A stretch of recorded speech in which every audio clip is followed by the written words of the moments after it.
Então eu quero louvar a Deus aí por esse tempo que nós vamos passar juntos. E hoje nós vamos iniciar, né, os livros proféticos. Então, na verdade, hoje nós vamos falar sobre uma pequena introdução sobre os livros proféticos e depois nós vamos falar sobre os profetas menores. E eu quero deixar uma boa parte para nós falar sobre os profetas maiores. Tá bom, queridos?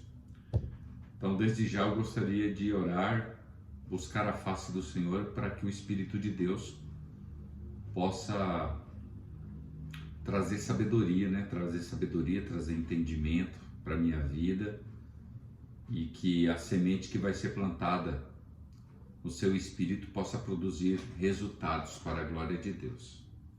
Então, eu gostaria de levantar uma oração agora diante do Senhor para que o Espírito de Deus possa falar conosco. Senhor, nós queremos te agradecer nessa noite, a oportunidade de podermos novamente estarmos nessa terça-feira para aprender um pouco da porção da sua palavra. Eu quero lhe pedir que o Senhor me conduza-me, Espírito Santo, para que a tua igreja compreenda, para que a tua igreja entenda, para que tudo que vai ser ouvido possa ser também praticado, que tudo que foi estudado, tudo que eu estudei nessa noite, nessa tarde, nessa manhã, nesse dia, possa produzir resultados na vida espiritual de cada um dos seus filhos. Me conduza conforme a tua vontade e que a mente de cada um dos seus filhos também possam ser conduzidos para essa caminhada do aprendizado da tua palavra. Esse é o meu pedido e a minha oração. E em nome de Jesus, eu te agradeço. Amém.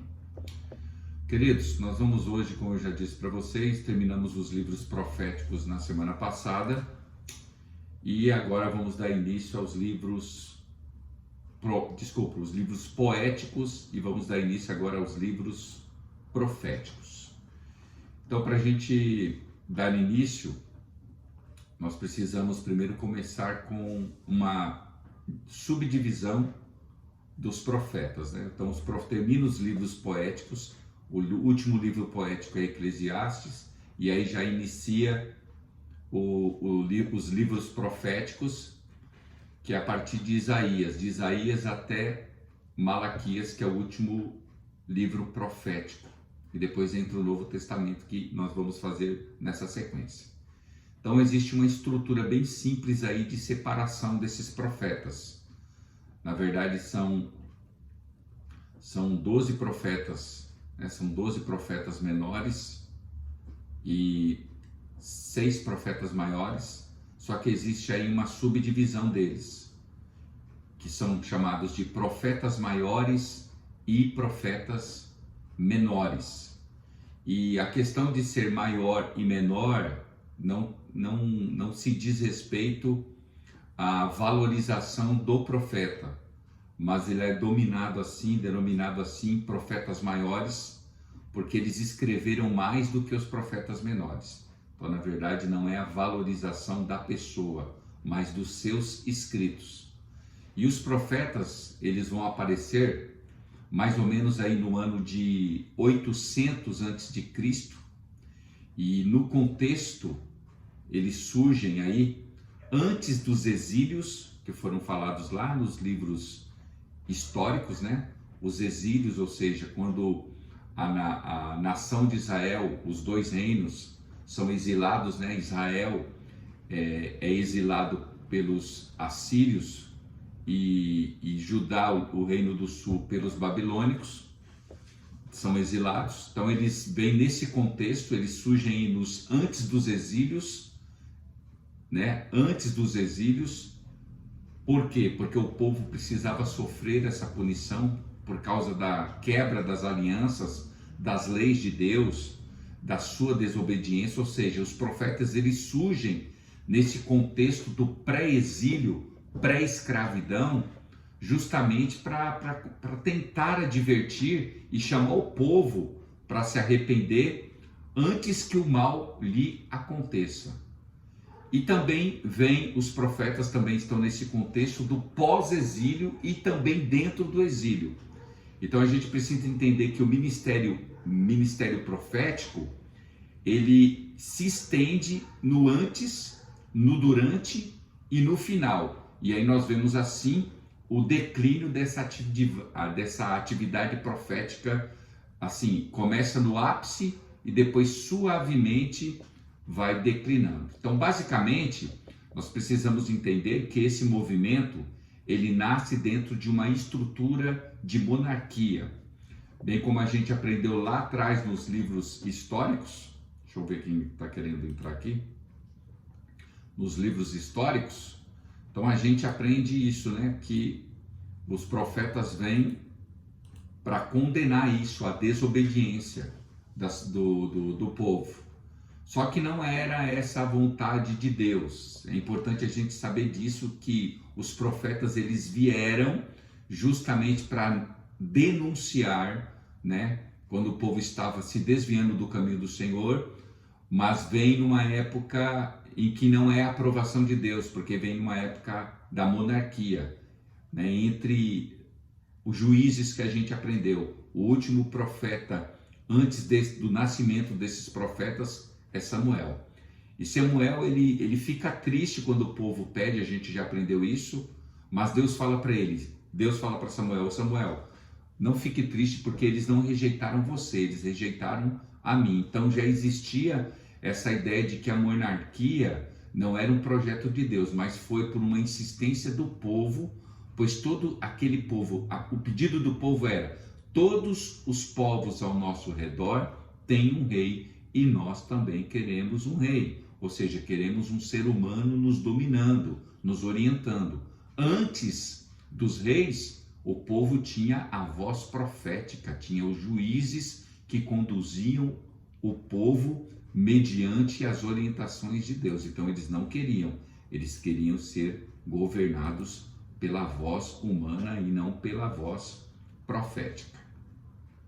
Então os profetas, quando eles vêm no intuito de serem a voz de Deus novamente para colocar o povo no trilho, para colocar o povo no caminho, para sinalizar o retorno quando eles estavam se desviando da vontade de Deus. Quando o texto se refere a profeta, ele está dizendo aquele que traz a palavra de Deus.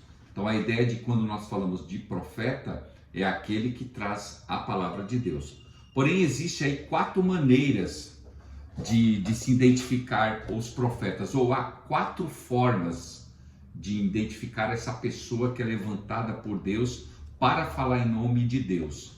E aí nós vamos ver que existem 4 formas. A primeira é que o profeta também poderia se chamar de vidente. Essa primeira palavra, ela vem aí do hebraico, que tem a ideia de aquele que enxerga o futuro, né? Então o vidente é aquele que conhece as coisas ocultas, é essa figura que é chamada para resolver as coisas da nação. Ele nunca é chamado para resolver os problemas simples, mas apenas as questões mais importantes e relevantes. E essa palavra, ela aparece, a palavra em hebraico, eu não sei se eu vou conseguir traduzi-la, mas é roer, e tem um significado de vidente. E essa palavra ela aparece 11 vezes no Antigo Testamento, ou seja, ela não é uma palavra comum, não é uma palavra que aparecia sempre quando se levantava, então não tinha uma conotação de ser alguém que está previndo o futuro. Então nós vemos essa palavra aí em 1 Samuel capítulo 9, versículo 9, se referindo ao sacerdote Samuel, que também é o profeta, como eu disse para você. E também ela aparece lá em 2 Crônicas, capítulo 16, do versículo 7 ao versículo 10. A segunda categoria, chamada também de profeta, aquele que é enviado por Deus, tem a conotação de ser chamado de visionário. E em hebraico é o roser.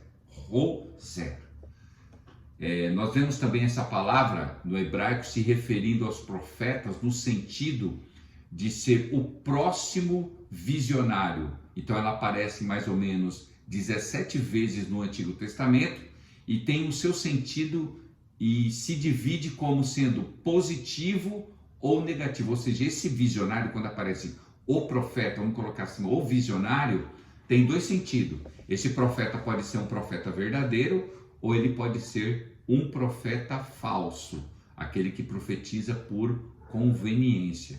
Então, existem os profetas dos moldes corretos, que orientam o povo. Isso daí está registrado em 1 Crônicas 25 e o versículo 5. E o profeta dos moldes que profetizam a mentira, ou profetizam por conveniência. Então, são chamados de visionários. E aí existe a terceira categoria, que são chamados homens de Deus. E aí no hebraico é Is Elohim. Is Elohim. Aí aparece muito mais, né? O homem de Deus, quem já se habituou a ler a palavra de Deus, vai ver que o homem de Deus está sempre aparecendo lá no livro de Gênesis. Todo mundo que queria identificar o homem de Deus, o profeta chamava ele de homem de Deus. E aí aparece 76 vezes, e dessas 76 vezes, 55 só no livro dos reis. E aí nós sabemos quem identificar, né? Os que foram mais chamados de homens de Deus foram Elias e Eliseu. E aí a gente vê isso lá em 1 Reis capítulo 20, capítulo 28, e aí nós vemos essa forma de ser chamado. Então, o homem de Deus é alguém que traz a palavra com poder. Aí já tem um outro significado, né? O vidente é aquele que vê o futuro, o visionário é aquele que tem a voz profética, mas pode ser confundido como um profeta. Um profeta que pode ser um profeta de Deus ou um falso profeta. Mas quando se fala do homem de Deus, é aquele que fala com poder. Aquele poder é um poder que transforma a realidade, ou seja, esse poder ele é carregado de verdade. Esse poder é carregado com sinais, né? Ele fala diferente. Quando ele fala, pode ter certeza que as coisas acontecem. E aí a gente vê isso muito nos livros dos reis, e tudo que Eliseu falava e tudo que Elias falava acontecia. E a terceira categoria, que é chamado de profetas, no hebraico é chamada Nabi. E aí é o nome propriamente dito, profeta, né? Nabi é aquele que tem como função básica comunicar a palavra, e é o que mais aparece, ou seja, 315 vezes. 315 vezes. Então existe aí uma relação próxima do profeta com a música. E o verbo que seria equivalente a Nabi, ele pode ser definido como cantar ou dançar de forma intensa, ou seja, uma relação interessante. Esse profeta, quando tem essa conotação de Nabi, é aquele que está conectado com Deus. É aquele que dança as melodias de Deus. Então esse significado de profeta é aquele que chega mais próximo do real sentido de ser de fato um profeta. E o que nós vamos aprender hoje é que esse profeta, na verdade, continua valendo a profecia, né, como a gente vai ver hoje, e que na verdade não é um dom, não existe dom de ser um dom, ser um profeta é um dom, mas aceitar ou permitir, entender que é um ministério para a igreja, e nós temos que compreender isso, que o ministério profético é vigente ainda hoje. Então quando a gente pensa nisso, nesses livros proféticos, ou no ministério profético, nós estamos falando desse tipo de profeta que nós estamos dizendo agora, que é o Nabi. Então, a pergunta é, nós estamos pensando naquele homem de Deus que fala com poder, ou num visionário, ou aquele que orienta o povo, ou aquele que é vigente ou é evidente para o futuro? Se nós estamos simplesmente pensando no Nabi, numa função essencial, aquele que de fato comunica a palavra, é esse profeta que está vigente hoje. Então, entender a palavra profeta possui aí inúmeras variações. É importante a gente entender que esses livros proféticos, quando a gente pensa no sentido profeta, nós não estamos pensando apenas numa única coisa, mas sim numa pluralidade de ideias e de várias direções que encaminham para essa particularidade. Então existe, lógico, essa ênfase positiva e negativa da profecia, que é o que a gente viu em 1 Crônicas, capítulo 25, do versículo 1 ao versículo 3, esse sentido leve, esse sentido suave, aquele que profetiza e tranquiliza a consciência ao som das harpas, né? Que é o que a gente vai ver aí no decorrer da nossa aula. Pastor, oi? Desculpa atrapalhar, a Soraya tá pedindo para aceitar ela. Ah, tá bom, filho. Obrigado. Tô aceitando agora. Obrigado. Vamos lá. Deixa eu voltar aqui. Hoje o estudo vai levar a gente a entender um pouco mais do ministério profético. Quando eu compreendi isso, que o ministério profético está vigente, tem muita gente que ainda não entendeu qual é o seu ministério. Muita gente às vezes confunde. Durante muito tempo eu entendia que o ministério profético era um dom, e hoje eu vejo que não é um dom. O ministério profético é um ministério que fala em Efésios capítulo 4. Então hoje o estudo vai ajudar a você compreender se você é ou se você tem esse ministério profético que está exercendo para a igreja. E existem meios para a gente perceber como exercer esse ministério profético, que fomos chamados para isso, que são os meios de comunicação. Não é através da visão, mas o profeta ele inicia o seu ministério profético falando, se comunicando. O profeta, na verdade, é o profeta que ele vê e fala. E isso, às vezes, fica estranho para a gente nos dias de hoje. Mas era muito natural isso acontecer lá no Antigo Testamento. Então, o profeta, ele possui uma visão totalmente diferente. Por exemplo, se a gente pega o livro de Amós, o capítulo 3 e o versículo 9 ao versículo 11, Amós ele afronta a consciência das pessoas.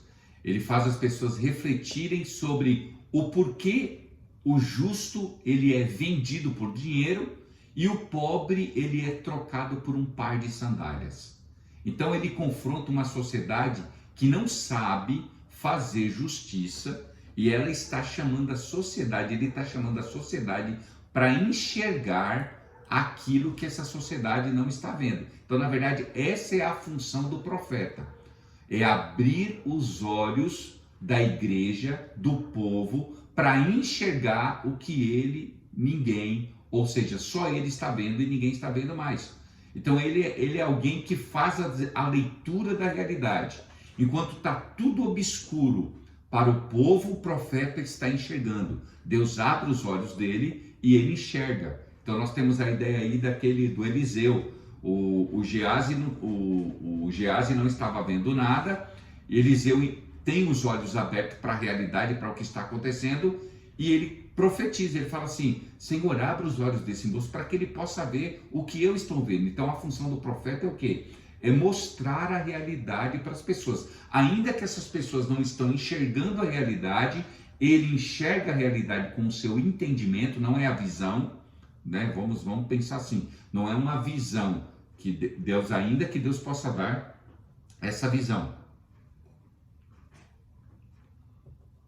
mas é o seu entendimento. O entendimento do profeta está aberto, e não somente o entendimento, ele tem como função falar, comunicar ao povo, ou seja, fazer com que o povo retorne para Deus e enxergue a realidade, enxergue o perigo. Então o profeta é o homem da palavra, é alguém que fala em nome de Deus. E quando nós falamos sobre profeta hoje, nós não estamos falando sobre dons, mas perdemos a característica principal, que é da fala.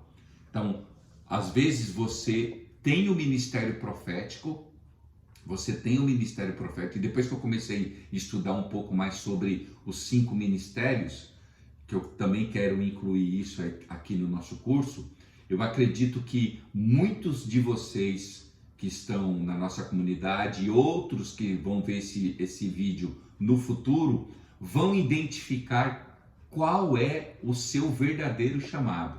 Porque às vezes o seu verdadeiro chamado pode ser profeta, ou pode ser pastor, ou pode ser um evangelista, ou pode ser um mestre, né? Ou pode ser um apóstolo, aquele que é enviado para falar em nome de Deus. E às vezes você está confundindo o seu chamado. Talvez você seja um pastor e você está achando que você é um profeta, ou talvez você, ao contrário, você acha que é um pastor ou uma pastora e na verdade você não é, você é uma profeta, ou um evangelista, ou um mestre, ou um apóstolo. Então nós precisamos identificar qual é o meu ministério, qual é o ministério que Deus me chamou. Será que hoje nós vamos estar falando de profeta? Será que o próprio Deus não vai identificar você? Você é um profeta e nós precisamos identificar isso, percebendo pelo conhecimento do que nós vamos aprender hoje? Então eu gostaria que você prestasse muita atenção sobre o que nós estamos falando. Então não é uma questão de dom,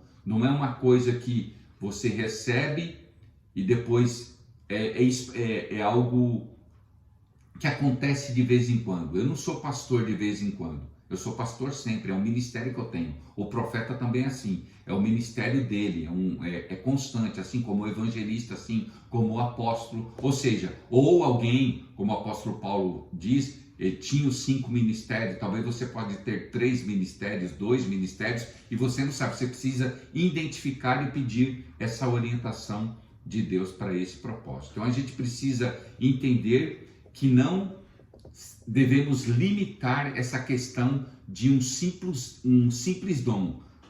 Precisamos entender que o ministério profético ele vai muito mais além. E aí quando a gente lê Efésios, que é Novo Testamento, está falando desses 5 ministérios. E aí diz assim, Efésios 4:11, e ele mesmo deu uns para apóstolos. Quem é um apóstolo? É aquele que é enviado para pregar, um missionário. O apóstolo ele vai como voz profética, ele vai como missionário, ele vai como evangelista, ele vai como um mestre. Ou seja, o apóstolo é aquele que é enviado, ele é enviado. Então, ele é aquela pessoa que está sempre abrindo igrejas, está sempre em trabalhos de início. Esse é o apóstolo. Quem é o profeta? É o que eu estou dizendo. O profeta exerce o seu ministério dentro da igreja. É aquele que coloca as pessoas no eixo, aquele que vem com uma voz. Então, você vai identificar que a maioria dos profetas, na maioria das vezes, são pessoas duras. São duras para falar em nome de Deus, mas tem um coração mole. Porque eles precisam falar com dureza para chamar as pessoas ao compromisso. Então, às vezes a gente, escute muito sério, porque hoje eu estava orando aqui e o Espírito ministrou isso no meu coração. Às vezes a gente acha que a pessoa pode ser ignorante, e na verdade não é ela que é ignorante, é a palavra que está na boca dela que chama a sua atenção. Então a culpa não é do profeta. Se você quer culpar alguém, culpe Deus, porque é Deus que está falando com a gente. Então a gente precisa respeitar também o ministério profético, como você respeita o ministério pastoral, como você respeita o ministério apostólico, como você respeita o ministério evangelístico, né? Nós precisamos respeitar o ministério de cada um. Então você precisa perceber isso. Qual é o ministério? Ou eu vejo que aquele meu irmão, aquele líder da igreja, esse líder que faz parte aqui da nossa comunidade, ele tem um ministério pastoral, eu vou respeitar ele. Ele tem um ministério profético, eu vou respeitar. Ele tem um ministério evangelístico, eu vou respeitar. Então, a gente tem que desmistificar ou tirar essa ideia de que todo mundo é pastor, de que todo mundo é evangelista, de que todo mundo é profeta. Não, Deus chama cada um no seu devido lugar e capacita a cada um. Então a gente só precisa identificar qual é o ministério que Deus me chamou. Não sei se vocês estão entendendo. Se tiver alguma dúvida, me pergunte aí, tá bom? Porque hoje a aula eu acredito que vai trazer algumas indagações para você. Então, ser profeta é ter algo relevante para falar. Sobre o quê? Sobre a realidade. Para ajudar o povo a se posicionar. Então o profeta é isso, ele é chamado para chamar o povo para o posicionamento. Abrir os olhos das pessoas. Abrir os olhos referente ao pecado. Abrir os olhos referente ao orgulho. Abrir os olhos referente ao sofrimento. O profeta, ele ajuda a abrir os olhos das pessoas novamente. E o que isso significa? Significa que o profeta é alguém que traz uma palavra, traz uma mensagem profética que precisa ser clara. Então eu, não sei se vocês já perceberam, às vezes eu subo no altar e estou ministrando, de repente eu sou movido por Deus e aí eu digo assim, hoje eu estou sendo profeta para vocês. Hoje eu estou sendo profeta. Então eu sei que eu tenho um ministério profético, eu tenho um ministério pastoral. Eu sei disso. Porque tem gente, eu lembro de um pastor dirigente de uma grande igreja. Não vou falar o nome dele, né, por ética, mas ele disse, eu vou falar porque ele falou isso também em púlpito. Ele falou assim, olha, eu consigo pregar para 5.000 pessoas, mas eu não consigo dividir o evangelho para uma pessoa só. Ele não consegue. Então ele é um pastor, talvez ele tenha um ministério pastoral, ele tem um ministério profético, ele talvez tenha um ministério de mestre, mas ele não é um evangelista, porque o evangelista é aquele que evangeliza, se ele quiser ele evangeliza uma só pessoa. Ele consegue falar de Jesus. E esse pastor é um grande pastor, vou falar o nome dele. Pastor Orlando Silva, presidente do setor aqui de São Miguel, um homem de Deus, um grande homem de Deus, mas ele mesmo dizia que ele não sabia evangelizar uma pessoa. Ele só sabia pregar no púlpito. Então era o ministério dele. Antigamente eu não entendia como era. Eu falava, poxa, como que pode ser pastor? Só pregar no púlpito e não falar de Jesus, porque não é o ministério dele. Então, eu e você precisamos identificar isso. Então, eu quero conduzir a nossa comunidade a entender qual é o ministério. Nem todo mundo é pastor, nem todo mundo é pastora, nem todo mundo é profeta. Então, a gente precisa identificar esse negócio de que lá na igreja, lá atrás, né, tinha que ter assim, primeiro eu tenho que ser diácono, depois primeiro cooperador, depois diácono, depois presbítero, depois evangelista, depois pastor. E aí as pessoas são dadas a ela cargos e não chamada de ministério. Então eu quero que você entenda, descubra qual é o seu chamado, porque às vezes você está querendo ser alguma coisa que Deus não te chamou para ser. Amém, amados? Então descubra qual é o seu ministério, porque todos os ministérios são importantes. São para edificar o corpo de Cristo. Então, primeiro você precisa identificar qual é, de fato, o seu ministério. Então, quando a gente olha para Jeremias, tem um livro que eu estou lendo, é um livro muito técnico, né? É do pastor dessa Bíblia aqui que a gente usa, do pastor Eugênio Peterson. Então, ele é um erudito, corra com os cavalos. Eu tive um sonho de revelação, e Deus me deu Jeremias capítulo 17 nesse sonho. E aí um texto de Jeremias fala assim, corra com os cavalos. E Deus me dava esse texto para me ler. E aí eu fiquei com aquilo na minha cabeça, corra com os cavalos, e fui pesquisar. E será que tem algum livro que fala sobre isso? E aí eu descobri que o pastor Eugênio Peterson escreveu esse livro, Corra com os Cavalos, e eu estou lendo. É um livro muito técnico para quem não tem muita habilidade, não tem muito hábito para ler. Eu não aconselho você já começar a ler com esse livro, porque é um livro chato. Chato no sentido, porque ele é muito técnico, você tem que ter um dicionário do lado para você ler. Ele é muito erudito. O pastor Eugênio Peterson. Mas fala muito sobre o chamado de Jeremias.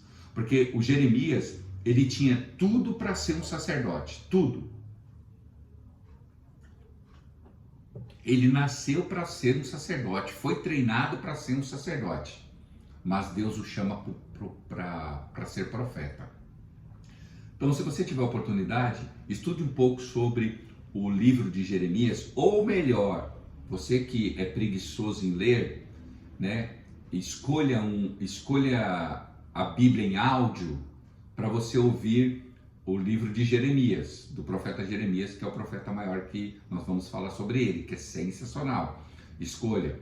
E se você preferir ainda, melhor ainda, se você é mais preguiçoso do que isso, eu vou te aconselhar a você assistir o filme Jeremias, o profeta Jeremias, que dá uma ideia do chamado desse grande profeta de Deus. Então, se você tiver oportunidade, assista o filme Jeremias. Tá bom? E aí tá no YouTube, pode procurar aí que tem o profeta Jeremias, tá?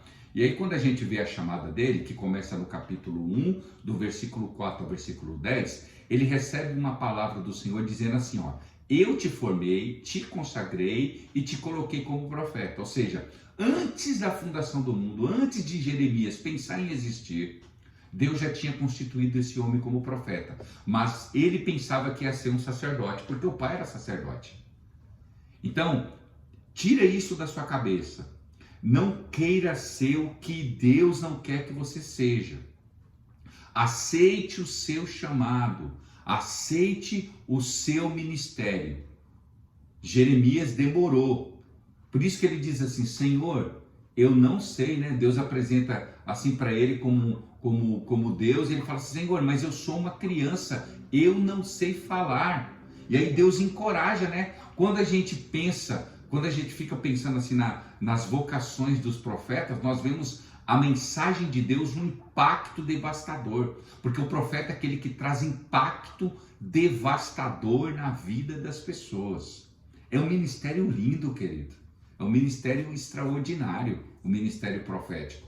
E aí Jeremias fala: eu não sei falar, ou seja, eu sei sacrificar, eu sei pegar um boi, porque era assim que fazia, né? Eu sei pegar um boi, cortar o pescoço dele, fazer a oração de perdão dos pecados daquele, mas Senhor, ser profeta eu não sei falar, eu não sei o que falar, eu sou uma criança, eu não sei como falar. Era a ideia que Jeremias tinha, porque essa é a ideia do profeta. O profeta tinha que saber falar. E aí Deus falou assim: eu vou colocar as palavras na sua boca. É eu que vou falar por você. É eu que vou dizer por você. Então, essa palavra profética, ela não traz vanglória. O profeta pode ter certeza, quem é profeta e tem um ministério profético, pode ter certeza que ele nunca vai receber glória, ele só vai receber pancada, porque a gente vê, quando o Senhor me usa no ministério profético na igreja, vocês mesmos sabem, são palavras duras, são palavras que, para um pastor, né, porque é assim, o pastor ele não quer bater, o pastor quer consolar, o pastor na verdade o pastor quer cuidar da ovelha. O lobo está vindo, o pastor quer cuidar. Mas quando um profeta se levanta, ele levanta para corrigir. Então é Deus que está fazendo isso. Então a palavra profética, ela incomoda. E era para isso que eram chamados profetas, para incomodar as pessoas, para chamar as pessoas a pensarem, a se posicionarem, a pegar a ponte do retorno. Então a gente precisa entender isso. E por isso, muitos profetas eram assassinados, eram mal vistos. Se você está num lugar, às vezes uma pessoa tem um ministério profético, eu sei aqui na igreja quem tem um ministério profético. Eu sei quem é que tem os ministérios. Eu não sei se essas pessoas saibam, mas eu sei quem tem um ministério profético. Eu só estou orando para Deus revelar para essas pessoas, para elas saberem que elas têm esse ministério profético. Então, quando essas pessoas falam, elas falam de um modo que parece que é um modo agressivo, mas não é o ministério profético dela. A gente precisa respeitar essas pessoas. E quem vai cuidar, você quer reclamar, vai reclamar com Deus. O profeta é assim, chama mesmo para a chincha. O profeta faz isso. Então as pessoas, elas não dão ênfase para quem é profeta. O ministério profético é árduo, porque é uma questão de chamar as pessoas para o posicionamento. Então, quando Jeremias falou, Senhor, eu não quero isso daí não, eu quero ser sacerdote, você vai me chamar para profeta? Quer dizer, o profeta, a gente vai ver que o profeta, ele apanha, o profeta, ele é preso, o profeta, ele tem poucos amigos, porque ninguém quer ficar do lado, o profeta sempre tá corrigindo a pessoa, porém o profeta tem uma vida com Deus, porque é o seguinte, quem tem o ministério profético tem que ter vida com Deus, né? Não tem como. Você vê aí a vida dos grandes profetas de Isaías, de Jeremias, de Ezequiel, de Daniel, é gente que tinha vida com Deus. Então talvez, né, tem também o outro lado, às vezes fala assim, não, eu sou profeta de Deus, mas tem que ver se você tem vida com Deus. Será que você tem vida com Deus? Ou você só fala em nome de Deus, mas faz tudo errado? O profeta não. O profeta, Deus dá graça para ele viver uma vida de santificação, de piedade, para ele ser testemunho, porque a gente vai ver aqui, todo profeta usava a sua própria vida como mensagem. É muito interessante isso daí. Então existe essa relação aí, essas duas coisas. Então há uma confusão na igreja quando a gente começa a nos aprofundar nessa ideia de ministério profético. Eu estou pedindo muita graça de Deus, sabedoria de Deus e conteúdos de aprofundamento a respeito desses temas, porque eu quero abrir a mente da nossa comunidade, dos nossos líderes, a respeito deles descobrirem qual é o seu verdadeiro chamado. Amém, amados? Então nós precisamos de um profeta em todo o período da história. Era isso que Deus chamava as pessoas para todo o período da história. É aquele que está sempre em busca da justiça. E quem tem esse ministério profético é uma pessoa sempre justa, né? Que está sempre falando de justiça. Por quê? Porque ser profeta, lá no Antigo Testamento, passa por denunciar justiça, a injustiça.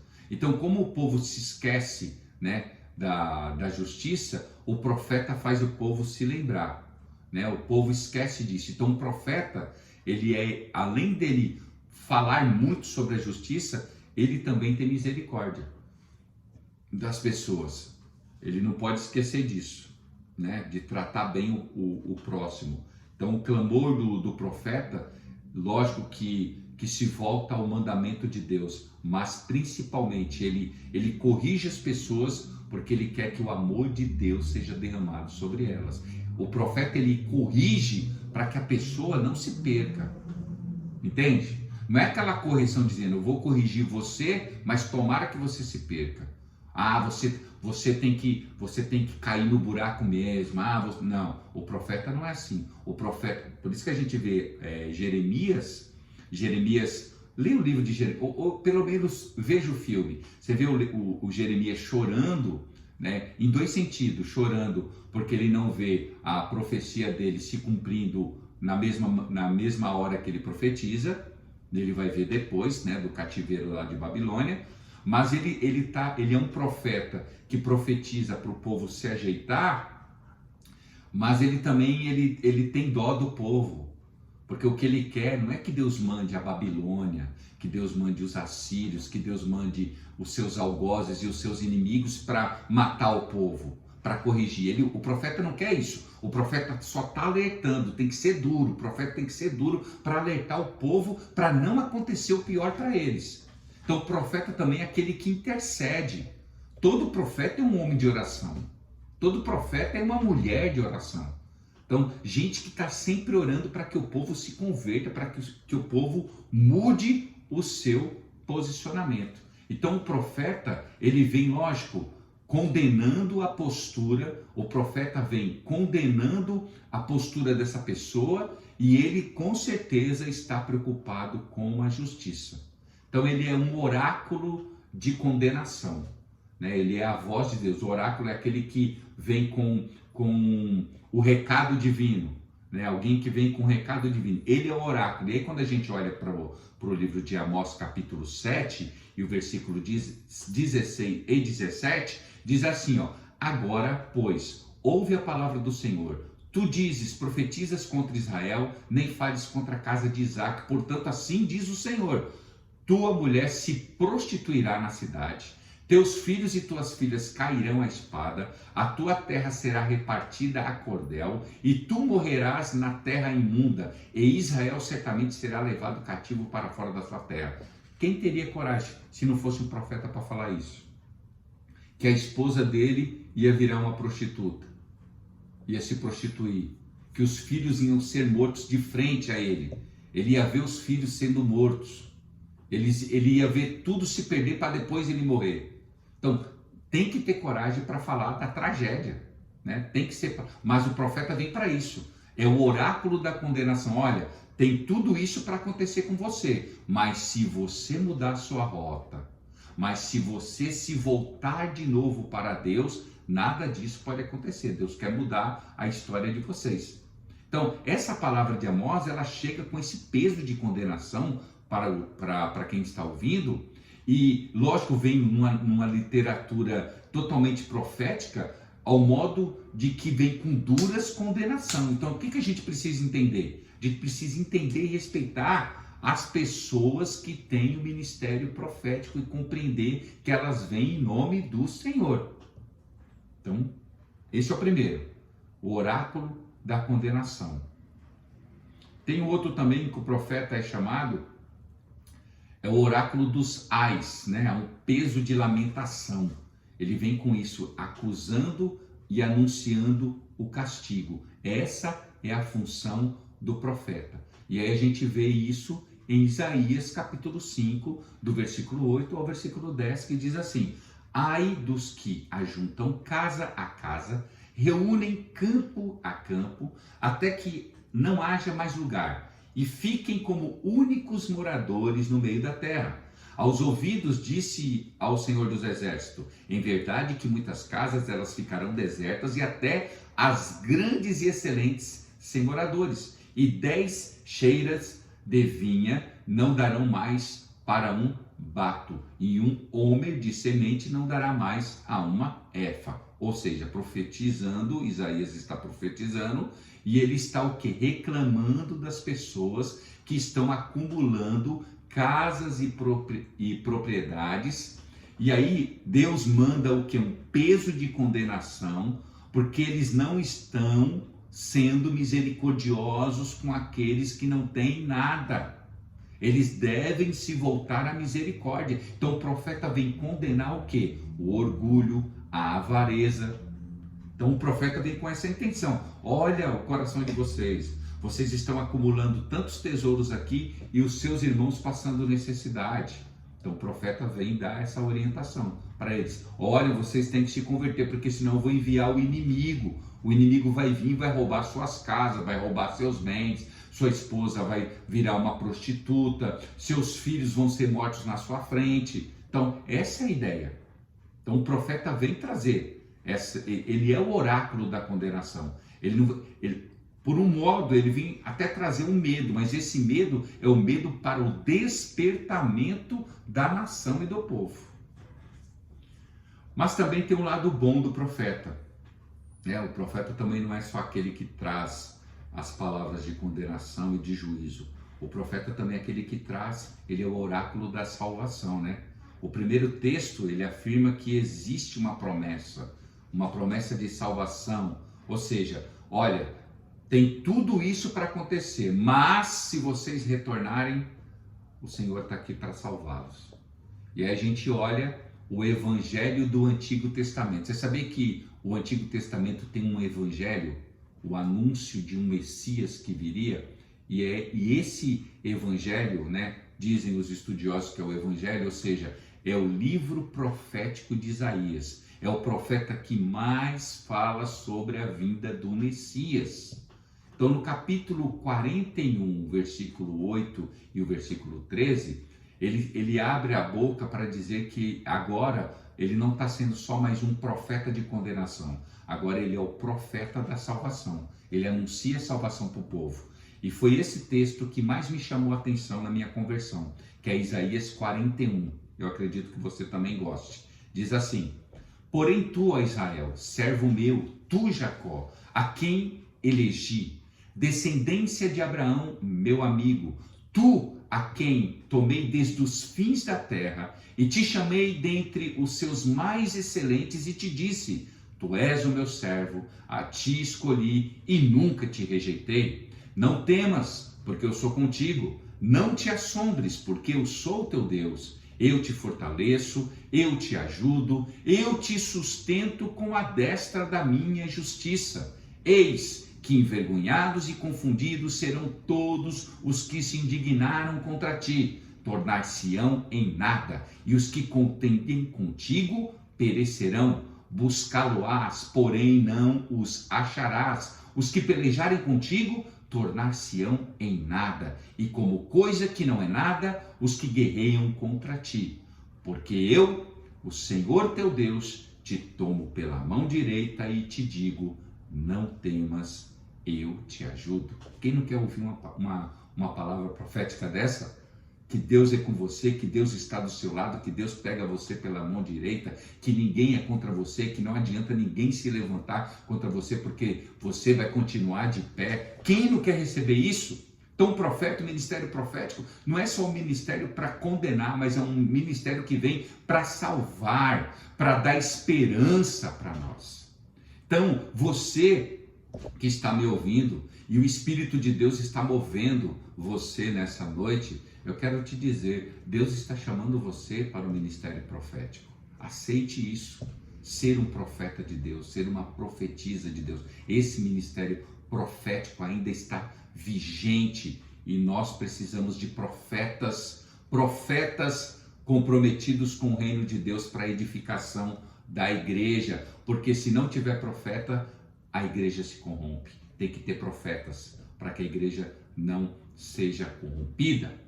E a outra característica do profeta é que o profeta está sempre agindo com ações simbólicas. Os atos proféticos que a gente faz aqui. Não sei, Flávio, um dia o Flávio estava falando comigo: pastor, tem umas coisas que Deus tem dado para o senhor. Não sei se ele vai lembrar disso, acho que foi semana passada, quarta-feira. Você lembra, Flávio? O Flávio mesmo. Eu vejo o Flávio como um profeta. Ele tem um ministério profético. Ele está aí ou está dormindo? Acho que o Flávio está dormindo, hein, gente? Estou aqui, meu jovem. Oh, aleluia! Você lembra? Ele falou que tem os... Sim, claro. E eu sei que o Flávio tem um ministério profético. Eu já falei isso para ele. O ministério dele é um ministério profético. Um ministério profético abençoado. Precisamos de Flávio, muitos Flávios aí, em nome de Jesus, que tem esse ministério profético. Quer dizer, eu vejo o ministério profético. Talvez ele tenha mais ministérios e a gente não sabe, mas eu vejo ele como um grande profeta de Deus. Então, um dia ele falou assim: pastor, esse negócio de atos proféticos que você faz, Deus te deu. Deus te deu esses atos proféticos. E eu recebo. E é verdade. Às vezes eu tô ministrando e de repente vem uma ação profética para a gente. Então, quando tiver algum ato profético na igreja, não fique desapercebido, apesar que a nossa igreja é bênção, né? O pessoal recebe mesmo, graças a Deus.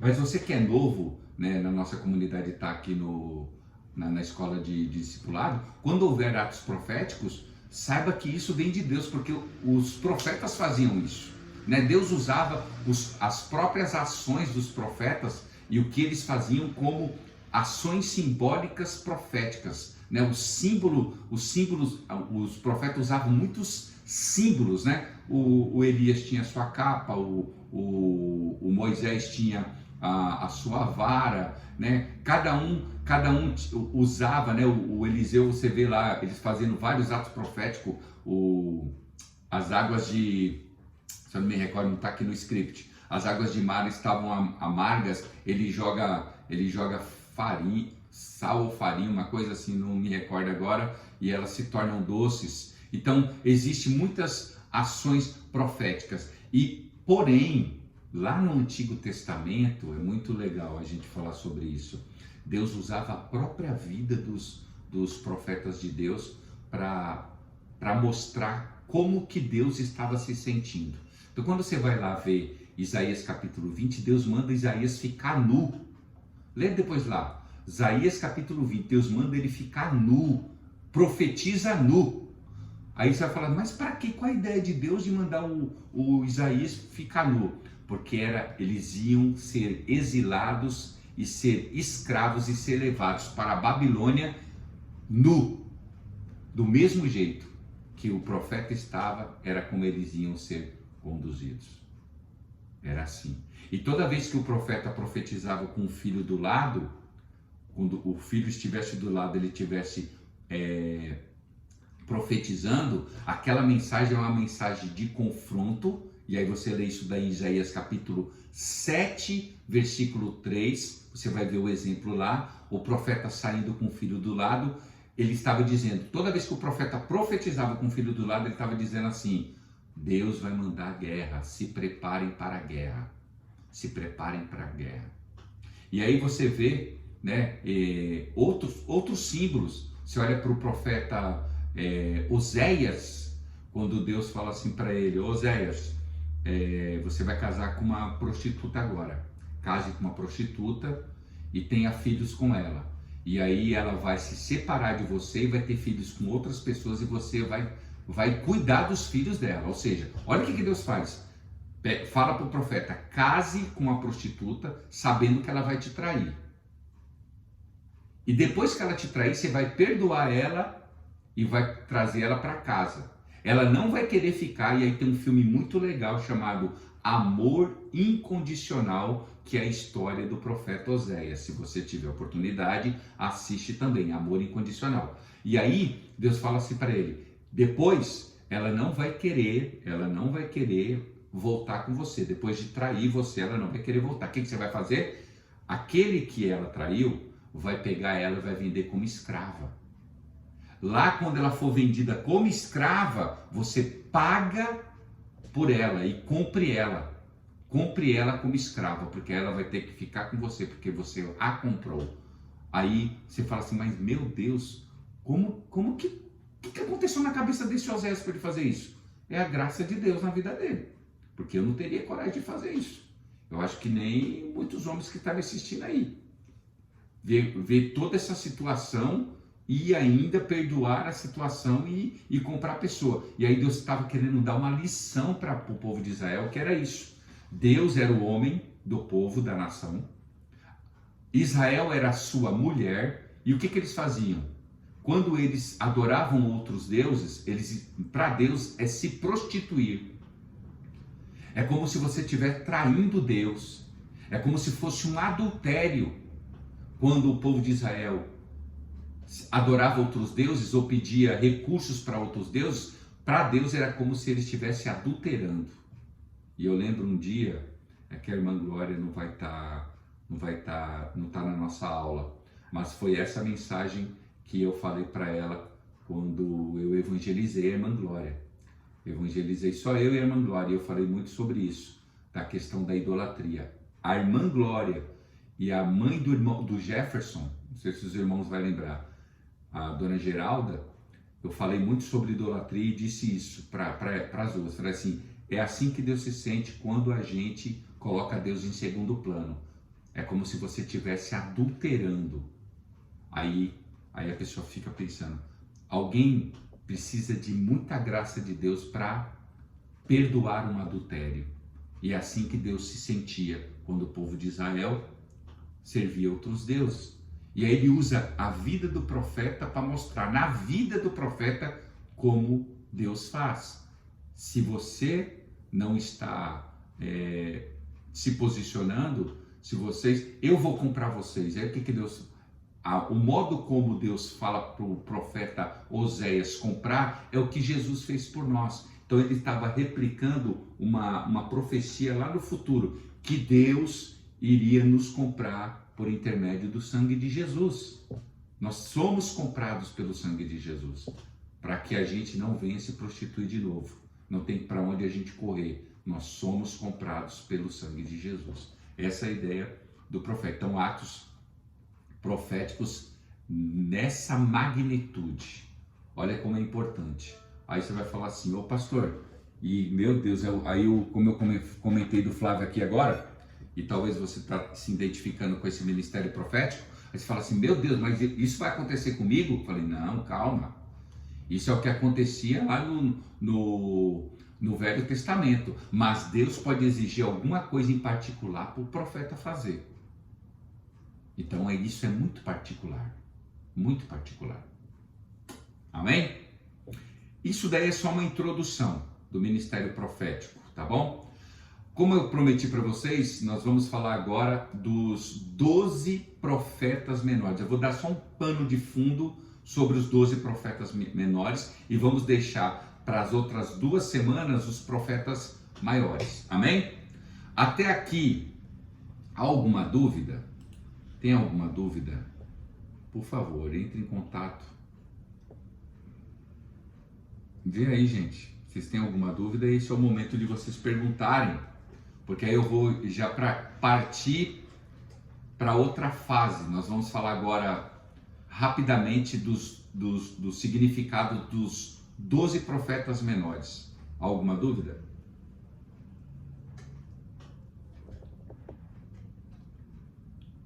Fale, Sheila. Pode perguntar. Acho que o som da Sheila tá ruim, por isso que ela tá digitando, tá, gente? Microfone dela lá. Enquanto a Sheila digita aí, alguém quer abrir o microfone e fazer alguma pergunta enquanto ela digita? Vamos lá?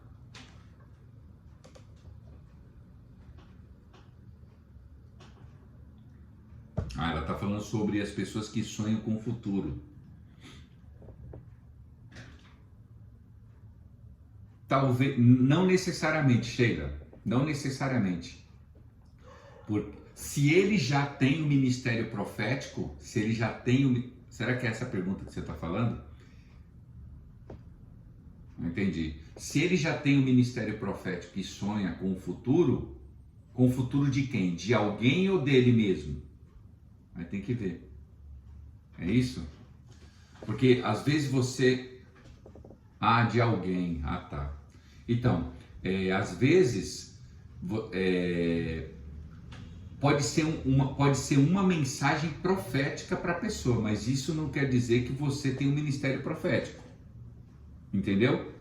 Você pode ter um ministério profético em você e sonhar para que você entregue essa palavra profética, mas isso não quer dizer que você tem um ministério profético. Às vezes as pessoas sonham e não tem um ministério profético. É só para entregar uma mensagem. Entendeu? Então a pessoa que vai se identificar se ela tem um ministério profético ou não, porque pode ser só a mensagem profética, entendeu? Beleza? Gente, o pessoal tá aí? Tá tudo bem aí, gente? Tá todo mundo aí? Oi! Igual o senhor falou do se identificar do ministério, né? Eu tenho certeza, assim, que o meu chamado é para intercessão, porque eu fiquei sabendo disso, eu senti no meu coração, o Espírito Santo falou comigo, durante um curso também que eu fiz. Eu estava fazendo esse curso, nesse curso eu tive essa certeza. Amém. Então a senhora já identificou. Eu tenho certeza. Amém. Eu creio. Mas assim, para profeta, para esses outros, assim, Deus nunca assim falou comigo que eu tinha que fazer. Se bem que às vezes Deus fala comigo para falar com algumas pessoas, alguma coisa. Deus manda um recado através de mim para uma pessoa. Isso aconteceu, né? Então, isso é um ministério profético. Esse é o ministério profético. Ô, irmã Maria, toda pessoa que tem o ministério da intercessão tem o ministério profético. Você está entendendo? Porque o profeta é esse, o profeta é aquele que intercede pelo povo. A senhora entende? A senhora está orando para que aconteça alguma coisa em movimento da vontade de Deus, não é isso? Então, e aí Deus usa a senhora para levar as pessoas para esse movimento. Esse é o ministério profético. E às vezes Deus fala umas coisas comigo que eu falo assim, Deus, eu não vou falar com a pessoa está jogada comigo, né? Aí eu fico, o Espírito Santo fica no meu ouvido. Igual a última vez que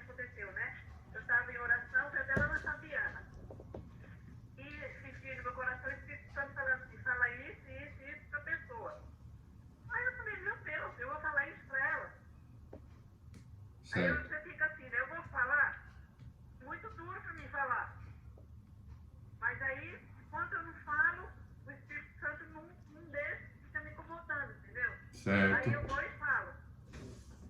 Às vezes eu percebo até que a pessoa não gosta. Uma vez eu falei para a pessoa ficou muito brava. Aí eu até falei para ela assim, olha, você quer ficar chateado comigo, você fica. Mas eu, na verdade, eu não estou sabendo nem o que eu te falei. Se eu te falei, é porque Deus mandou. Agora, se você aceita ou não, eu não posso fazer nada. Entendo. Né? E outra, se aquilo que a senhora está falando, de fato é Deus que está falando, vai se cumprir. Aí não cabe, então, não cabe nem a senhora e nem as pessoas julgar o profeta, mas a profecia. Se vai se cumprir, pronto. Aí foi Deus que falou. Se não se cumpriu, aí foi conversa do profeta. Então é não se preocupar com... Depois você vê se cumprindo na vida da pessoa e a pessoa não está nem, Pronto. sabe? Acho que nem lembra que ouviu, nem nada. Não, é lógico que lembra. Eu sinto assim. Não, lembra, ela vai lembrar porque foi Deus que falou. Talvez ela não quer reconhecer. Ela não quer admitir, mas se foi Deus, Deus vai trazer na memória dela. Tá bom, pastor. Amém? Obrigada, viu? Nada. Mais alguém, gente? Porque senão a gente vai para outra parte, hein? Ó, já é 9h13. Posso ir partir para a segunda fase? Posso ir, gente? Tô indo, hein? Vamos ver aqui. Então tá bom. Vou indo aí. Deixa eu ver aqui uma coisa aqui rapidinho.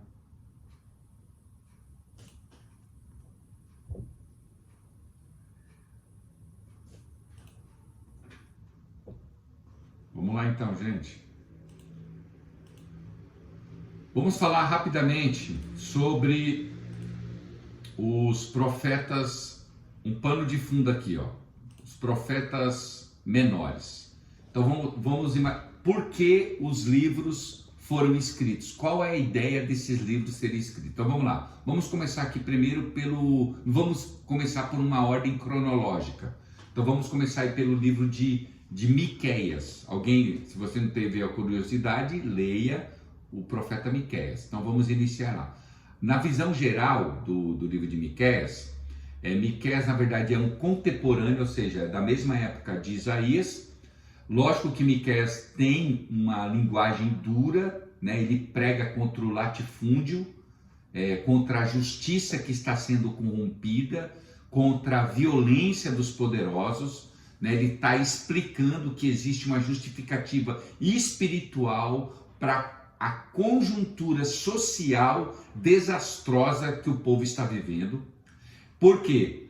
Existem erros sociais que têm uma explicação espiritual e o povo vive, na verdade, um crescimento econômico, mas ao mesmo tempo eles gemiam por dificuldades econômicas, ou seja, eles eram injustos, eles plantavam, mas não viam absolutamente retorno de nada. Então, lembrando então que ele estava fazendo o quê? Combatendo a postura do povo e dos benefícios que ele tinha. Ou seja, eles não eram misericordiosos com os seus empregados.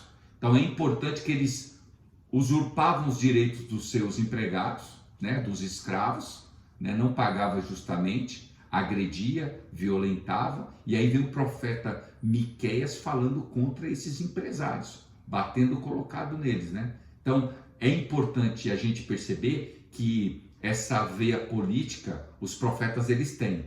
A política no sentido de lutar e perceber o que eles estão deformados, ou seja, a sociedade está deformada e aí o homem de Deus tem que agir. Então o profeta vai fazer o quê? O Miqueias, ele vai denunciar o pecado e a tarefa desse profeta Miqueias não era nada agradável, porque ele ia falar com gente grande. Então ele começa a denunciar, ele mostra a dificuldade e ele mostra e denuncia para que as pessoas percebam que Deus não está feliz com a atitude daqueles homens. Então o profeta precisa ser compreendido nesse sentido como alguém que, lógico, ele vai denunciar pecados da igreja, agora para a nossa época, né? pensando que o ministério profético ele precisa entender essa essência do ministério, de se colocar no lugar do outro. Olha o profeta de novo colocando, o profeta está denunciando os que estão maltratando porque ele está se colocando no lugar do outro. Ele é a voz profética de Deus, mas também se colocando no lugar do outro, né? Por quê? Porque ele não aceita a exploração do pobre, ele não aceita a falsa religião, ele não aceita a fé fingida, e no meio de tanta hipocrisia dessa falta de religião, ele denuncia a falta do amor ao próximo. Ele denuncia o fingimento das pessoas. Então, a profecia de Miqueias, ela traz uma postura de injustiça que com certeza vai ter consequências, que vai ser o cativeiro, a punição vai ser o cativeiro. Então o povo não está preocupado com justiça e nem tratar com misericórdia o semelhante. Mas a Miqueias vem com força para denunciar isso. E aí a gente vê em Miqueias 7,7 que diz assim: eu, porém, olharei para o Senhor, esperarei no Deus da minha salvação, o meu Deus me ouvirá. Ou seja, isso mostra uma expectativa que mesmo durante o drama, o Senhor vai trazer juízo e salvação. Ou seja, o profeta fala e ele sabe por quem ele está falando. Ele está dizendo: eu estou falando em nome de Deus, e eu não vou aliviar, não. Aí a gente chega no livro de Obadias. Gente, existe esse livro, tá? Obadias, talvez você nunca leu. Mas Obadias é também um profeta pouco conhecido, né? O cenário da onde Obadias está profetizando é um cenário diferente, porque Obadias ele não profetiza para o povo de Israel. Deus levanta ele como um profeta para os edonitas. Lembra do mapinha que eu mostrei para vocês? Uma nação que fazia fronteira ali com Israel. Uma profecia contra essa nação, que eram os inimigos de Israel. Eles estavam ultrapassando o limite, né? E Deus vinha com um peso profético forte contra esse povo. Então, na verdade, Obadias é aquele que está falando, é o profeta que fala em nome do Senhor, que o dia do Senhor vai vir contra aquela nação. Então, é o profeta que também está denunciando aí a injustiça dos povos vizinhos de Israel. Ou seja, não é que o profeta ele se alegra com a desgraça das pessoas, pelo contrário, o profeta ele quer que as pessoas se convertam, né? O orgulho humano ele é inútil. Não adianta a gente se orgulhar, não adianta a gente se orgulhar e não se posicionar. Lógico que a gente tem esse coração orgulhoso, mas a gente pode mudar. E na medida que mesmo sendo os inimigos, os edonitas, os inimigos, Deus queria mudar a vida também dos inimigos, né? A vitória do Senhor é isso. Deus também quer mudar as outras pessoas. E aí quando a gente olha para Sofonias, que é outro profeta, Sofonias também está escolhendo. Esse daí, todo mundo quer ser um Sofonias. Por quê? Porque o Sofonias, ele está no meio de dois grandes avivamentos. E ele ajuda esse processo do avivamento acontecer. Então, o profeta é aquele que denuncia, aquele que corrige, mas é o profeta também responsável, né? No sentido, lógico, não ele vai fazer, mas ele é o instrumento também para os avivamentos da igreja. Então, esse profeta Sofonias é o profeta que vive os dois grandes avivamentos, né? O avivamento do rei Josias e do avivamento do rei Ezequias. E aí, o profeta Oséias é o que eu já falei para vocês, tá bom? Vou pular esse daqui, o profeta Oséias. E aí vamos para o profeta Joel, que a maioria eu acredito que vocês também conheçam, que é o profeta conhecido pela promessa, é aquele que profetiza a promessa da descida do Espírito Santo, né? E o julgamento também das nações. Aquele que, lógico, ele profetiza o juízo, mas também profetiza a promessa e faz a distinção dessa separação da promessa e do juízo. Amém? Aí a gente entra para o livro de Amós. Amós ele traz a ideia para que as pessoas voltem à adoração, no sentido também da essência. Você pode ver que sempre tem a justiça no meio, né? As pessoas muito injustas, e aí Deus chamando para a justiça, né? Leva também a justiça social, de uma forma também para adorar a Deus. E aí eu quero aqui, eu quero que você seja alguém que adore a Deus. A ideia do Amós era levar as pessoas a adorarem a Deus e trabalhar essa adoração também fazendo justiça. E aí a gente parte agora para Jonas. Nós já falamos muito de Jonas, né? Essência missionária, palavras de arrependimento, né? Então Jonas, o profeta precisa ter isso. O Jonas ele precisava ter essa essência missionária de levar a palavra de Deus, de levar a palavra para que as pessoas se arrependam, mas ele mesmo não aprendeu o arrependimento.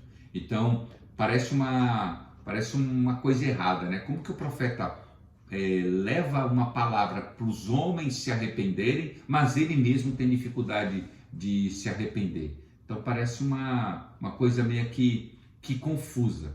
Então nós vemos essa relação importante do livro de Jonas, né? Que quem quer pregar o arrependimento, antes de tudo, precisa conhecer também a misericórdia de Deus, né? Então se você quer pregar duro, você precisa também reconhecer que Deus às vezes é um Deus duro, é um pai duro, mas também é um pai amoroso, um pai que corrige, mas também um pai que consola. Então Jonas vai ensinar isso, né? Que nós temos aquele chamado missionário, somos chamados para fazer a missão de Deus, mas também de levar a misericórdia do Senhor, impactando o coração das pessoas poderosamente. Então essa é a ideia. O chamado profético de Jonas é o profeta que fala sobre arrependimento, mas ele mesmo não se arrepende. Então precisa mudar essa chave aí, em nome de Jesus. Naum também fala sobre Deus sendo que Deus tem a sua tolerância, que a tolerância de Deus tem um limite.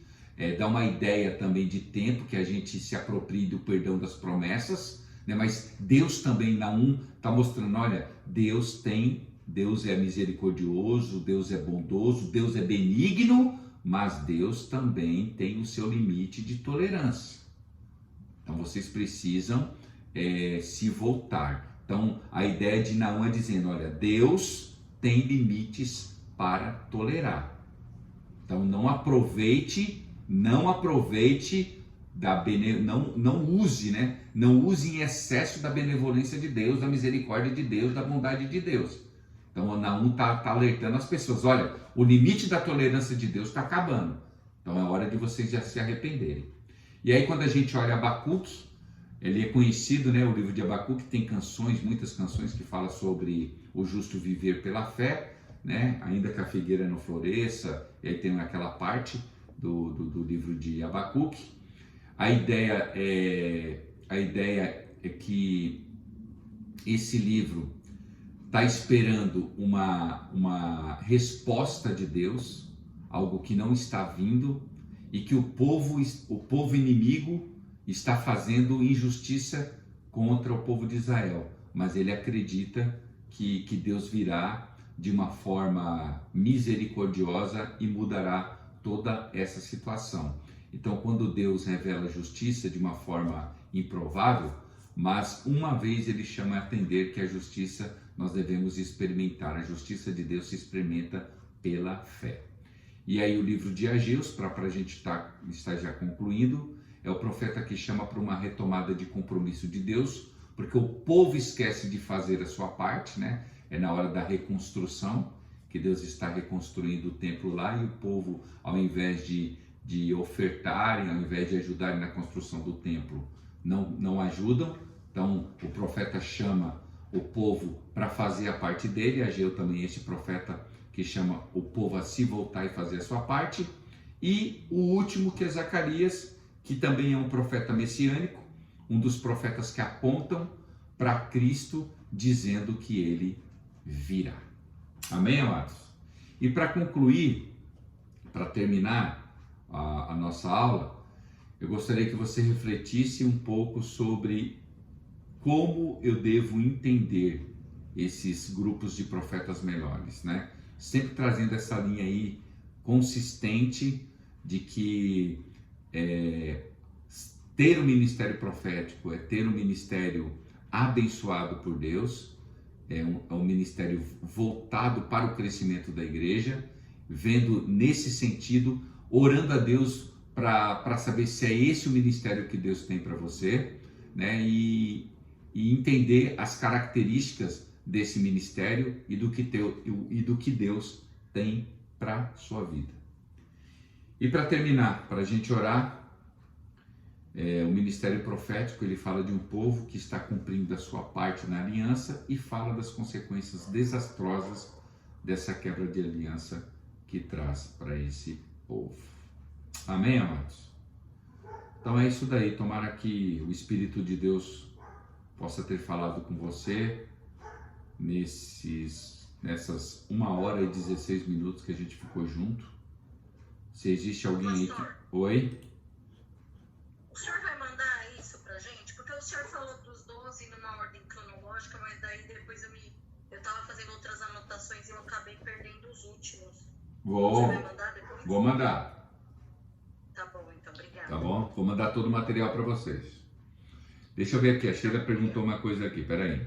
Pastor, antigamente se via muitas pessoas profetizando na igreja e outras pessoas traduzindo. E por que não se vê mais isso com frequência? Sheila, não vê porque a gente não se posiciona, né? Não vê porque a gente não se posiciona. A gente via muito isso, né? Na minha época, acredito que também na sua época. As pessoas estão muito caladas, né? As pessoas estão muito caladas. E outra, eu acredito também que não existia muito tempo para a gente gastar com outras coisas, né? As pessoas estavam sempre mais conectadas com Deus, né? E não existia internet, não existia tantos meios que as pessoas têm hoje, em vez de estarem orando, buscando a Deus, serem mais sensíveis. Então eu acredito que a questão aí, Sheila e amados irmãos, tem a ver com a nossa falta de sensibilidade. Deus quer continuar usando o seu povo. Buscar-me-eis e me achareis quando me buscardes de todo o vosso coração. A pergunta é, será que a gente está buscando a Deus de todo o nosso coração? Tirávamos mais tempo de oração, de busca, né, diante de Deus, e hoje a gente não vê mais isso, né? Hoje a gente não vê essa busca diante de Deus, né? Então a gente não vê mais. Então eu acredito que seja isso, viu, irmãos? Que a questão de nós não vermos mais as manifestações das proezas de Deus tem muito a ver com a gente, da nossa não busca, da nossa não persistência, né? Se ora muito pouco, se busca muito pouco, as pessoas não estão mais buscando como buscavam antes. Então essa conexão ela foi se esfriando e aí não tem como Deus se manifestar. Então a questão não é, eu acredito que não é Deus, a questão é a gente. Porque se a gente começar a buscar verdadeiramente com o coração aberto, eu tenho certeza que Deus vai se manifestar. Mas a gente não está tirando tempo para orar. E a questão está na nossa falta de oração. Então eu acredito que se a gente começar a mudar a nossa postura, vai mudar os nossos cultos, né? Vai mudar a nossa oração, vai mudar a nossa adoração. Eu não vou a um passado muito distante, não. Vamos próximo aqui. É só nós olharmos o início da nossa comunidade lá na praça. Por que será que havia tantas manifestações e hoje não acontece? Será que a questão é só do líder? Será que só o líder vai fazer acontecer? Eu acredito que não, porque só o profeta não traz o avivamento. Precisa haver no coração de todo mundo esse desejo de um grande avivamento. Então a gente não vê isso, esse desejo. Então vê poucas pessoas querendo o avivamento, né? Então algumas pessoas vão experimentar experiências com Deus pessoais, mas Deus gostaria de derramar experiências coletivas, né? Eu percebo isso, que as experiências coletivas, Deus quer se manifestar, né? Deus quer se manifestar. Aí ela fala, né? Era um intérprete em línguas, é isso mesmo. Então um falava em profecia, outro entendia o que o outro estava falando. Num passado não tão distante isso acontecia, mas hoje o que a gente vê? A gente não vê a gente gastando o nosso tempo em oração, gastando o nosso tempo em leitura, a gente não vê isso. A gente gasta mais tempo em outras coisas, principalmente em redes sociais. Então, que Deus possa... Pegando o gancho do que a Sheila falou, o Senhor dizia lá que o profeta, ele tem que ter vida com Deus, né? Tem que ser uma pessoa de oração, que ele vem lá depois, né, como sendo o oráculo da salvação. Então é isso mesmo, porque hoje as pessoas têm ocupado a vida e a mente delas com muitas outras coisas, né? Então, na verdade, como o Senhor falou, o Senhor sabe, porque o Senhor é um homem de Deus, o Senhor é o nosso discipulador, e o Senhor sabe quem tem um ministério profético na igreja. E às vezes a gente, de repente eu tenho e eu não sei. Então, na verdade, por quê? Porque o profeta é essa pessoa que o Senhor falou, que tem que ter vida com Deus, que tem que ser uma pessoa de oração. Então, hoje nós não temos visto tantos profetas se manifestando, eu acredito que por causa disso, né? Porque se ele tem que ter vida com Deus, tem que ser uma pessoa de oração, ele tem que ter muita intimidade, né? Para que ele vai ficando cada vez mais sensível. E assim, eu acho que o mundo, né? De repente, assim, vai enchendo os olhos e as pessoas vão se ocupando com tantas coisas do mundo e acabam deixando isso para depois. E aí acaba ficando com o ministério ali amarrado, né? Deus tem tudo para usar. E aí é só a gente buscando mesmo a Deus, porque às vezes a gente desapercebidamente acaba fazendo isso, acaba colocando outras coisas na frente das coisas de Deus, o que não era para ser feito, né? Porque nós somos humanos, né, pastor? E se a gente deixar, se a gente não vigiar, a gente acaba realmente se ocupando com tudo aquilo que é, né, da nossa vida, do cotidiano. Então, isso é a gente que tem que estar vigilante, né?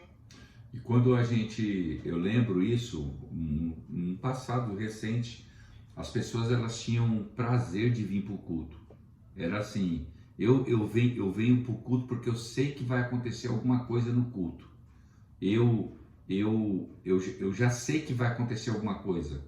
Deus vai se manifestar no culto. Então a pessoa vinha com o coração já pronto, ou para ser usado para ser alguém que edificasse a igreja, ou alguém que seria o alvo de Deus, o alvo de uma mensagem de Deus. E hoje o que a gente vê?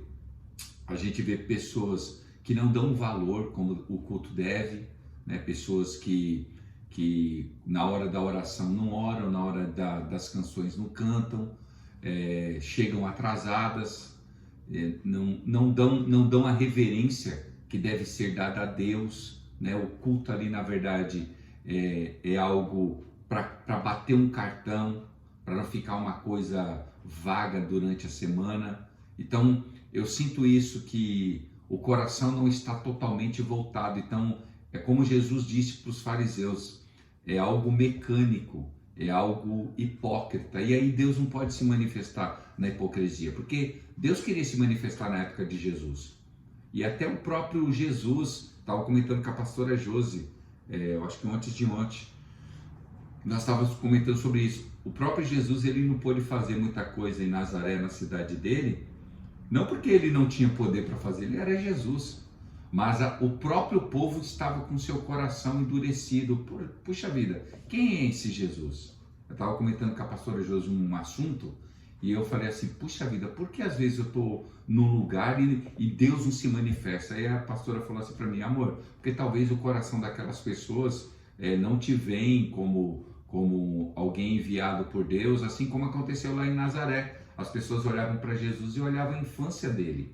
Ah, esse daqui a gente conhece desde pequeno. Você está dizendo que é o Messias? Não é. E aí a gente vê lá no texto que Jesus não curou, curou algumas pessoas, mas ele queria fazer algo extraordinário na vida das pessoas. Então não adianta só uma pessoa, só o pastor está buscando, só um líder está buscando e a igreja não está. Então eu sempre me movi para isso, para a nossa comunidade. Sempre levantei, quer dizer, faz uns 2 anos, um ano, esse ano na verdade, né? O ano passado, os 40 dias, depois mais 40 dias, depois jejum disso, jejum daquilo. Eu sempre querendo levar a igreja, mas aí eu vi que se eu não faço isso, ninguém faz. E aí eu vejo que isso é propício. Às vezes eu estou ministrando e eu estou enxergando tanta coisa naquilo que eu estou ministrando, eu falo, será que vocês estão enxergando isso? E você vê que as pessoas não estão enxergando. Não é que elas não estão enxergando porque elas desejam enxergar aquilo. Não, elas não estão enxergando porque elas não estão nem aí para aquilo. Então eu percebo isso, que deve haver um desejo de todo mundo, ou a grande parte da igreja, a igreja do Cristo, não estou falando só da nossa comunidade, estou falando da igreja do Cristo, a igreja salva de Jesus. Deveria ter um desejo da gente querer mais manifestações de Deus. Mas o próprio Jesus disse, olha, será que quando eu voltar, o Filho do Homem retornar, será que ele vai encontrar fé na terra? Então eu também não vou me ir contra a profecia de Deus. Eu não vou ir contra a profecia de Deus. Então nós precisamos, e o diabo tem feito isso mesmo, o diabo tem roubado o nosso tempo com muita coisa a gente tem perdido. Há pouco tempos atrás. Então eu fico muito triste com isso, como pastor, como profeta de Deus, muito triste. A irmã Eliette está comentando aqui, pastor, na sua igreja podemos sentir o Espírito Santo de Deus, muito maravilhoso. Obrigado, irmã Eliette. Deus abençoe sua vida, minha irmã. Louvado seja Deus. Oi? Pastor. Oi? Então, como foi falado no domingo, né? O Espírito Santo trouxe a palavra aos nossos corações. Como o Senhor falou aí, tanto o tempo em si, tantos bezerros de ouro se levantaram. Isso, é verdade. Vai tomando nosso tempo, vai tomando tempo, e a gente vai vendo que esse tempo vai sendo colocado em coisas inúteis. E foi falado no sentido redes sociais, que o senhor até mesmo comentou aí, televisão. Quanto tempo a pessoa gasta em televisão, mas não tem coragem de dobrar o joelho para orar. Verdade. Redes sociais, o tempo que a pessoa fica na televisão e redes sociais é um tempo, na realidade, é a vida espiritual que ela tem. Tá levando a vida dela espiritual, né? Verdade. Então são esses, como você falou mesmo, os bezerros, né, que a gente levanta. Deus está no monte, Deus está perto da gente, mas a gente prefere levantar os bezerros, que é os que vão tirar a atenção da gente.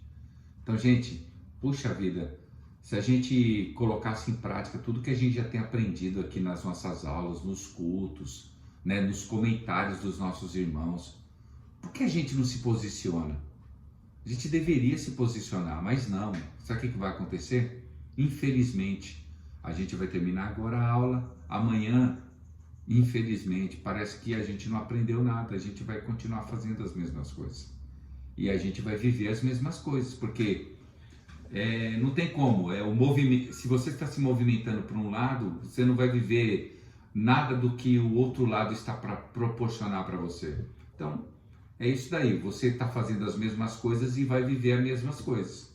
Se você se posicionar, com certeza a nossa vida pode mudar. Então eu me sinto muito, às vezes fico triste porque eu vim de uma geração bem diferente disso. E o mais triste que eu fico, vou confessar para vocês, é que gente da minha geração também está se esfriando. Gente que veio de uma geração de algo extraordinário de Deus também estão levantando seus bezerros, como a pastora falou, né? estão permitindo levantar os seus bezerros. Isso é muito triste. Então, parece que nós somos os remanescentes. Oi? A gente vê também como a gente fica na escala, né? A gente fica olhando as coisas, vendo também. A gente vê muitas pessoas muito frias, sabe? Estão dispersos ali, não estão nem, sabe? Mesmo na hora da palavra, parece que não tem um respeito por aquela palavra da pessoa que está ministrando a palavra, que está falando. Como que essa pessoa vai ouvir Deus se ela não ouve o que está ministrando? Verdade. Fica disperso, olha para um lado, olha para o outro. É aquele caso que fala do Senhor, né? A gente vai para a igreja para fazer volume, para dar coisa. Porque para receber mesmo, tem gente que não vai receber. Não, é Quem verdade. está ali, não está nem aí. E Às vezes me entristece muito, sabe? Às vezes eu fico bem triste quando eu fico observando essas coisas.